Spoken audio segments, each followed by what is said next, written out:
Good morning. સવારમાં આપણે પાછા ઘરે છે અને જેવું તો જોઈએ તો કંઈક આવું. ત્યારબાદ આપણે લેવા જવાનું હતું પાર્સલ, જે સર્વે મોકલ્યા હતા તો આપણે પહોંચી ગયા પાર્સલ લેવા. પાર્સલ લઈને આપણે પાર્સલ લઈ પાછા પહોંચી ગયા રામપિયારીને. ત્યારબાદ હોસ્પિટલ આવીને જોયું તો કરવાનું હતું એક પેશન્ટનું ડ્રેસિંગ. તો આપણે પહેલાં એમાં કાટકૂપ કરવા વળગી ગયા. ત્યારબાદ એને કરી દઈશું હવે આપણે ક્લોઝર.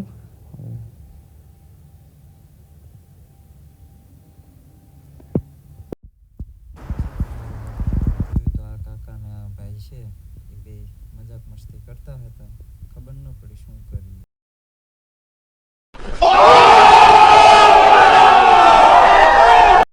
ત્યારબાદ નાઇટના આપણે જવાનું હતું એક પેશન્ટને મૂકવા માટે. તો આપણે નીકળી ગયા એમ્બ્યુલન્સ લઈને અને રિટર્નમાં આવતી વખતે ભૂખ લાગી હતી એટલે આપણે લઈ લીધી કચોરી, કેમ કે ખાવું તો પડે, ખાધા વગર તો જરા પણ ન હાલે આપણે.